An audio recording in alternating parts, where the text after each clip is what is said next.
Você já parou para pensar que a separação nem sempre termina na separação?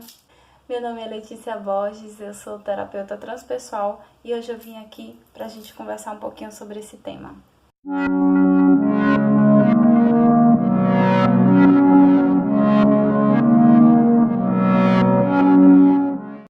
Você já parou para pensar que a separação nem sempre acaba no divórcio? O número de pessoas que se separam de vários tipos de relacionamento, dei o exemplo de divórcio no sentido de separação de nível afetivo, pós-casamento ou uma convivência conjugal, mas às vezes isso acontece também de parcerias, de amizades, de relações que por algum momento ou por algum motivo não conseguem mais se estabelecer e o ciclo se encerra. Mas será que esse ciclo se encerra tão facilmente? Quando a gente convive com pessoas no mesmo ciclo, no mesmo ambiente, seja ele de trabalho, seja ele afetivo, o afetivo ele afeta muito mais porque a relação é mais íntima e muitas vezes é mais diária, mais profunda, mas de outras formas isso também pode acontecer. Mas enfim, quando esse ciclo se encerra, a gente acaba levando muitas características do outro com a gente. E só o fato de interromper aquela relação não significa que ela parou por aí e não está sendo mais influenciada. Quanto mais tempo ou quanto mais envolvida dentro daquele tema, dentro daquela relação, ela começa a carregar aspectos que muitas vezes nem são delas ou não são delas de fato. São coisas que a gente acaba aprendendo a partir da convivência, do contato diário. Tem um exemplo muito simples que eu posso trazer aqui, que é em relação à alimentação, por exemplo. Já aconteceu comigo de ser influenciada com a quantidade de comida que eu coloco no prato. Eu passei uma temporada convivendo com pessoas que durante o almoço comiam pouquíssimo. E sem perceber, para poder acompanhar essas pessoas, eu colocava pouca comida no prato também. É como se a gente fosse entrando nessa mesma linha, nessa mesma onda e fosse repetindo esses padrões, esses comportamentos sem nem perceber. E aí quando você observa, você já está agindo como aquelas pessoas do seu convívio. Mas às vezes é um comportamento que é mais sorrateiro do que a gente imagina e que se a gente não se dá conta disso, a gente encerra esses ciclos e continua repetindo sem nem notar que está repetindo.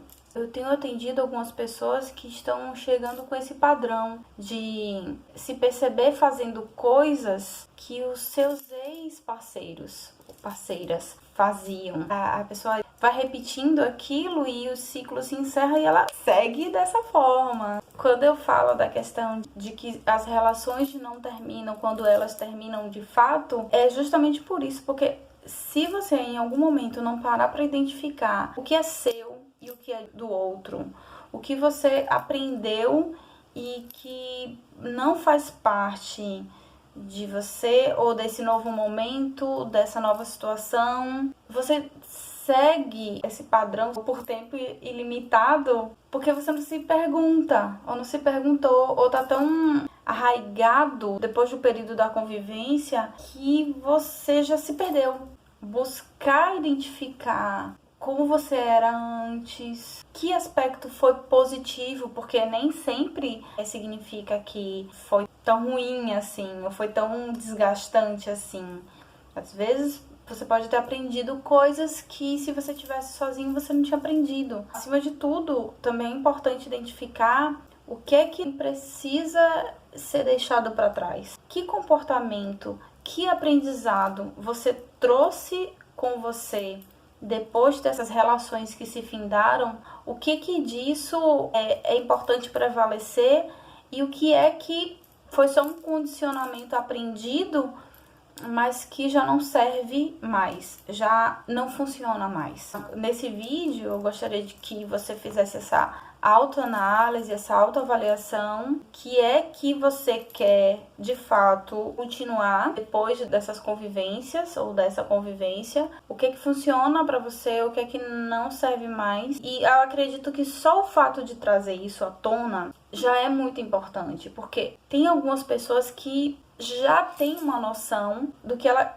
percebe que foi uma influência, mas tem gente que ainda não despertou para isso, que ainda não despertou para essa possibilidade de saber diferenciar o que é seu e do outro. É por isso que eu falo muito de parar e olhar para si mesmo. Não fugir, porque senão você se perde de você. Faz essa autoanálise, faz esse apanhado e deixa aí junto aquilo que é para ir. Não só a pessoa, mas o que ela deixou em você que não deve mais seguir junto com você. Quando eu faço um mapa numerológico, quando a pessoa casa e muda de nome, eu normalmente faço o mapa numerológico com o nome de solteira e um nome de casado. E é interessante que muitas vezes o que falta naquela pessoa enquanto solteira, aquelas energias, aquelas influências numerológicas que a pessoa tem enquanto é solteira, o que falta nela, muitas vezes, esse novo sobrenome consegue trazer. E aí ela consegue resgatar algo que ela tinha como uma dificuldade, ou consegue dar um salto em algumas questões. Claro que também acontece o contrário.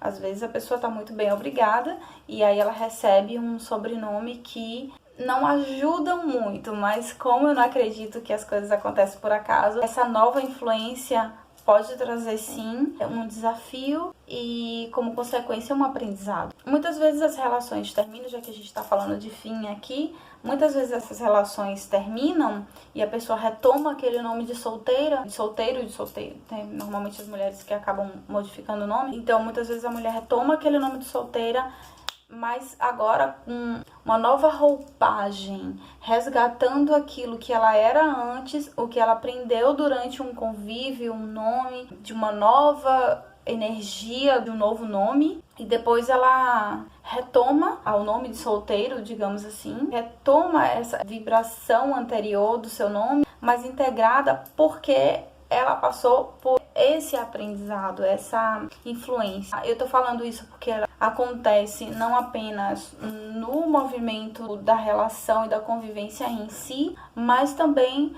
com os aspectos do nome de uma maneira numerológica. Então é isso, faça essa busca interna, essa autoobservação e que você encerre os ciclos, se essa for a sua demanda agora, mas mesmo que ela não esteja acontecendo no presente, pode ser que tenha acontecido lá no passado e você também vem carregando coisas que já se foram e que você pode estar trazendo para o seu momento presente, sendo que esse ciclo já poderia ter sido terminado. Fica atenta ou atento em relação a essas influências. E é isso. Se tiver alguma dúvida mais específica, pode estar entrando em contato comigo. Eu vou deixar os contatos das minhas redes sociais para que você possa adentrar um pouco mais sobre essas questões, se assim você desejar. É isso. Vou ficando por aqui e a gente se vê no próximo vídeo. Até lá. Tchau, tchau.